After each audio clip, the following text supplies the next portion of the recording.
끝없는 이야기 제2장 아트레유 호출. 환상세계 전체의 운명에 대한 논의는 원래는 대개 궁전구역 내 목련정자에서 불과 몇 층 아래에 있는 상아탑의 커다란 아련실에서 열렸다. 넓고 둥그런 방은 지금 낮게 웅성거리는 소리로 가득 차 있었다. 환상세계 전역에서 온 뛰어난 의사들 499명이 이 방에 모여 크고 작은 무리를 지어 속삭이거나 나지막한 소리로 얘기를 나누고 있었다.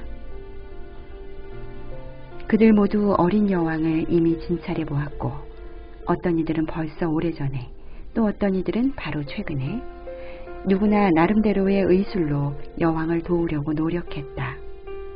하지만 아무도 성공하지 못했고 아무도 여왕이 무슨 병인지, 병의 원인이 뭔지 알아내지 못했으며 아무도 어떻게 치료해야 할지 몰랐다. 그리고 지금 환상세계의 모든 의사 중에 가장 저명한 의사인 500번째 의사, 그가 모르는 약초, 영약, 자연의 비밀이란 없다고 소문난 그 의사가 벌써 몇 시간째 환자를 보고 있었고 모두들 긴장한 채 진찰 결과를 기다리고 있었다. 물론 이런 모임을 인간 세상에서나 하는 의사회의 같을 거라고 상상해선 안 된다. 환상세계에는 외모가 어느 정도 사람과 비슷하게 생긴 이들도 아주 많았지만 동물이나 또는 전혀 다른 종류의 생물과 닮은 이들도 마찬가지로 많았다. 바깥에서 왔다 갔다 하는 사자들의 모습이 너무나 다양한 것처럼 이곳 아련실에 모여있는 의사들도 너무나 각양각색이었다. 하얀 수염에 곱사등을 한 난쟁이 의사들, 은빛이 도는 파란색의 반짝이는 예복을 입고 머리에 반짝이는 별을 달고 있는 요정 의사들, 배는 불룩 나오고 손과 발에는 두꺼운 물갈퀴가 달린 물의 정령들, 그들을 위해서 특별히 욕조식 의자가 준비되어 있었다. 또 방 중앙에 있는 긴 탁자 위에는 커다란 흰 뱀들이 뙬리를 틀었고 벌의 요정들이 있는가 하면 일반적으로 별로 자선을 베풀거나 건강을 장려할 것 같지 않은 마녀, 흡혈귀, 유령들도 와 있었다. 마지막에 언급한 이들이 여기에 왜 왔는지를 이해하기 위해서는 꼭 알아둬야만 하는 게 있다. 어린 여왕은 비록 그 칭호가 이미 말해주듯이 끝없는 환상세계의 수많은 나라를 전부 다스리는 통치자로 여겨졌지만 실제로는 통치자 이상의 존재였다. 아니, 더 정확히 말해서 여왕은 뭔가 전혀 다른 존재였다. 어린 여왕은 통치하지 않았고 결코 폭력을 쓰거나 자신의 권력을 이용하지 않았으며 명령을 하지도 않았고 아무에게도 그릇된 판단을 내리지 않았다. 또 결코 간섭하지 않았으며 누구도 여왕에게 반항하거나 나쁜 짓을 할 생각을 하지 않을 것이기 때문에 결코 침략자로부터 자신을 방어해야 할 필요가 없었다. 그 앞에선 누구나 똑같이 대우받았다. 여왕은 그저 그 자리에 있을 뿐이었다. 하지만 특별한 방식으로 있었다. 여왕은 환상세계 모든 생명의 중심이었다. 그리고 모든 피조물이 선하거나 악하거나 아름답거나 추하거나 명랑하거나 진지하거나 멍청하거나 현명하거나 상관없이 전부 여왕의 존재 때문에 존재할 뿐이었다. 여왕 없이는 아무것도 존재할 수 없었다. 심장이 없어지면 인간의 육체가 존재할 수 없는 것처럼. 아무도 여왕의 비밀을 완전히 이해할 수 없었지만 상황이 그렇다는 걸 모두 알고 있었다. 그래서 어린 여왕은 이 세계의 모든 피조물들로부터 똑같이 존경받았고 모두들 여왕의 생명에 대하여 똑같이 걱정했다. 어린 여왕의 죽음은 동시에 모두의 종말을 뜻했다. 끝없는 환상세계의 멸망 말이다. 바스티안의 생각이 다른 데로 흘렀다. 엄마가 수술을 받았던 병원의 긴 복도가 갑자기 눈앞에 어른거렸다. 바스티안은 아버지와 함께 몇 시간이고 수술실 앞에 앉아서 기다렸다. 의사들과 간호원들이 왔다 갔다 하고 있었다. 아버지는 엄마가 어떠냐고 여러 번 물었지만 그때마다 얼버무리는 대답을 들었을 뿐이었다. 엄마 상태가 어떤지 아무도 정확히 모르는 것 같았다. 그러다가 마침내 하얀 가운을 입은 대머리 남자가 지치고 우울한 얼굴로 수술실에서 나왔다. 그러고는 바스티안과 아버지에게 모든 것이 헛수고였노라고 죄송하다고 말했다. 남자는 그들의 손을 잡고는 고인의 명복을 빕니다. 라고 중얼거렸다. 그 뒤로 아버지와 바스티안 사이의 모든 것이 달라졌다. 겉으로는 안 그랬다. 바스티안은 원하는 것은 무엇이든 가질 수 있었다. 3단 기어 자전거, 전기기차, 수많은 비타민 정제, 책 53권, 밤색 털을 가진 햄스터, 열대어가 된 어항, 작은 사진기, 특허를 받은 주머니칼 6개와 다른 온갖 것들을. 하지만 근본적으로 바스티안은 이 모든 것들을 그다지 좋아하지 않았다. 바스티안은 예전에는 아버지가 바스티안과 장난치길 좋아했다는 것을 기억했다. 때때로 이야기를 들려주거나 책을 읽어주기도 했다. 그러나 그때 이후로 그런 시절은 지나갔다. 바스티안은 아버지와 말을 할 수가 없었다. 아무도 뚫고 들어갈 수 없는 눈에 보이지 않는 벽이 아버지를 둘러싸고 있는 것 같았다. 아버지는 바스티안을 야단치지도 칭찬하지도 않았다. 바스티안이 낙제했을 때조차도 아버지는 아무 말도 없었다. 그는 다만 얼빠진 듯한 근심스러운 표정으로 바스티안을 바라보았고 바스티안은 자기가 그 자리에 없는 것 같은 느낌을 받았다. 바스티안은 대개 아버지에 대해 이런 느낌이 들었다. 저녁에 함께 텔레비전 앞에 앉아있을 때면 바스티안은 아버지가 텔레비전을 전혀 보고 있지 않고 딴 생각을 하면서 바스티안이 쫓아갈 수 없는 먼 곳, 아주 먼 곳으로 가 있다는 느낌을 받았다. 혹은 가끔 둘이 함께 책을 읽을 때면 바스티안은 아버지가 다음 장으로 넘기지 않고 몇 시간이고 같은 페이지를 쳐다보고 있는 것을 보고는 아버지가 결코 책을 읽고 있는 게 아니라는 걸 알았다. 바스티안은 알고 있었다. 아버지는 슬퍼하고 있다는 것을. 바스티안 자신도 그 당시 수많은 밤을 울었고 때때로 너무 울어서 흐느끼다가 토해야 했던 적도 있었다. 그러나 그런 일은 점차 없어졌다. 바스티안은 아직 살아있었다. 왜 아버지는 바스티안과 전혀 얘기를 하지 않을까? 엄마에 대해서도, 중요한 일에 대해서도, 그저 필요한 일에 대해서만 얘기하고.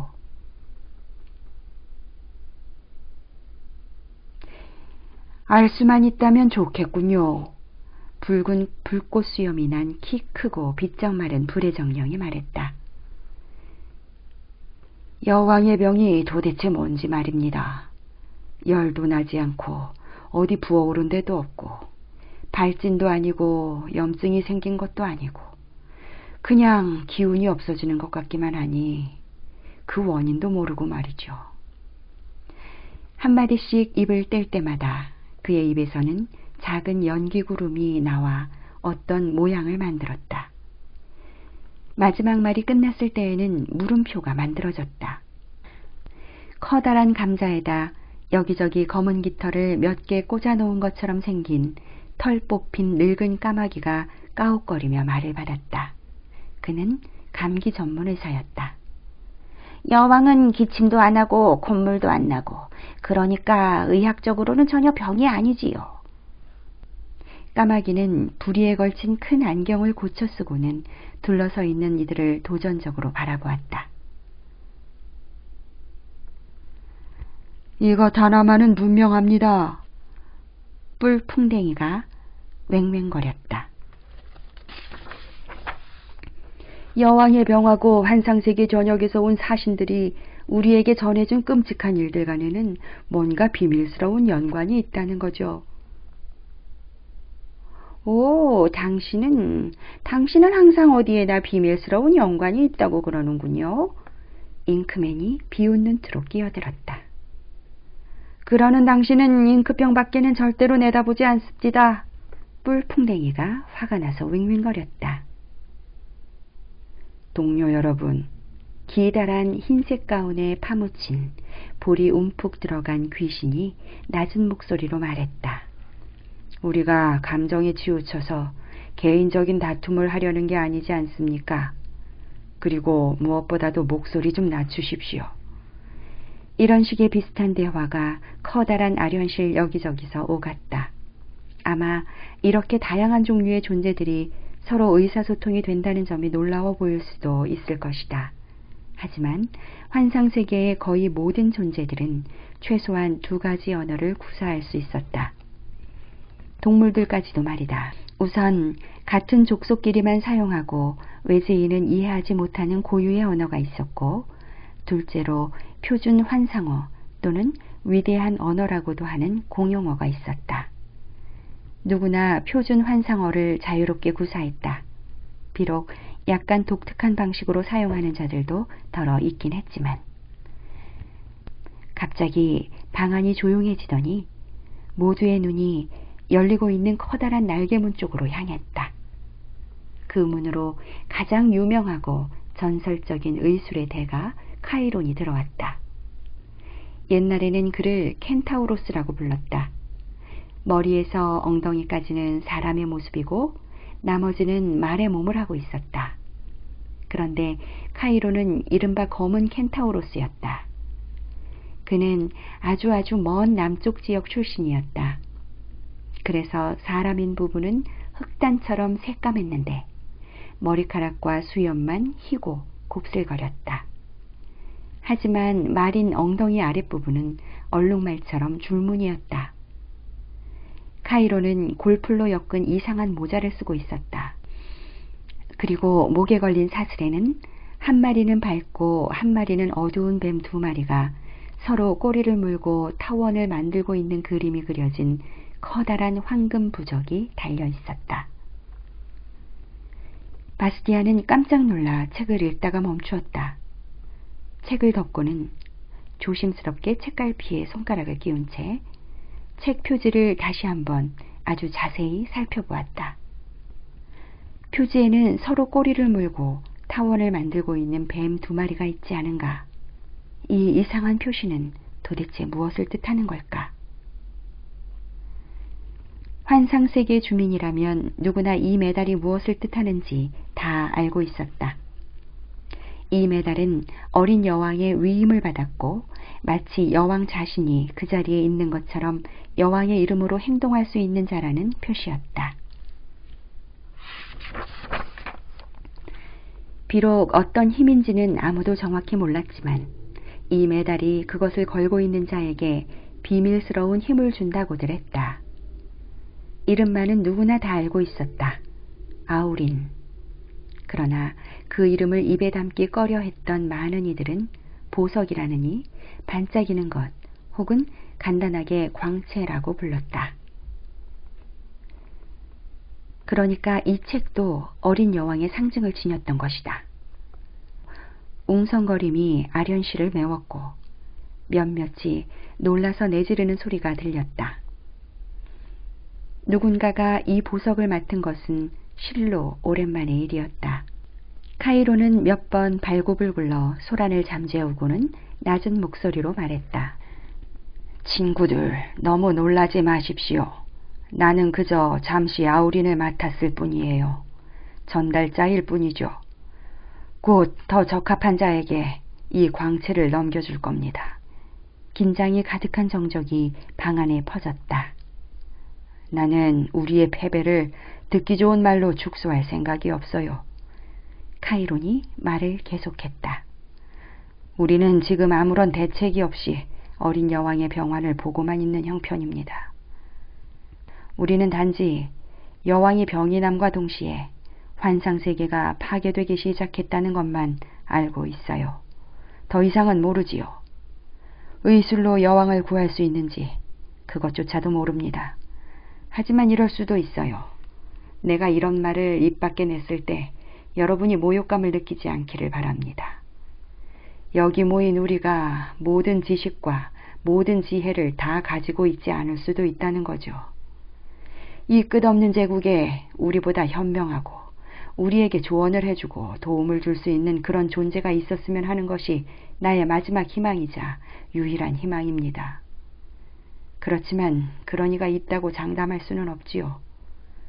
구원의 가능성이 어디에 있든지 간에 한 가지는 확실해요. 그걸 찾기 위해선 길이 없는 곳에서 길을 찾을 수 있고 어떤 위험이나 고생도 마다하지 않는, 한마디로 영웅이 필요하다는 거죠. 그리고 어린 여왕은 내게 여왕과 우리 모두의 운명을 맡길 수 있는 영웅의 이름을 말해주셨습니다. 그의 이름은 아드레유이고 은산맥 뒤에 있는 풀의 바다에 살고 있습니다. 나는 그에게 아우린을 넘겨주고 대탐험의 길로 떠나보낼 겁니다. 이젠 사정을 전부 아시겠지요? 그 말을 남기고 늙은 켄타우로스는 쿵쿵거리며 방을 나갔다. 뒤에 남은 이들은 어리둥절하여 서로 쳐다보았다. 이름이 뭐라 그랬죠? 누군가 물었다. 아드레윤가 뭔가랍니다. 다른 이가 말했다. 한 번도 못 들어본 이름이야. 또 다른 이가 말했다. 그리고 의사들 499명은 전부 걱정스럽게 머리를 흔들었다. 탑시계가 10시를 쳤다. 시간이 너무 빨리 가서 바스티아는 놀랐다. 공부 시간에는 1시간 1시간이 마치 짧은 영겁처럼 느껴졌는데 말이다. 아래 교실에서는 이제 드렌 선생님이 역사 수업을 하고 있었다. 드렌 선생님은 비쩍 마르고 거의 항상 기분이 좋지 않은 남자였는데 바스티안이 전쟁이 일어난 연도나 어떤 인물이 태어난 날짜와 통치 기간을 외우고 있지 못하면 다른 애들 앞에서 바스티안을 웃음거리로 만드는 걸 아주 좋아했다.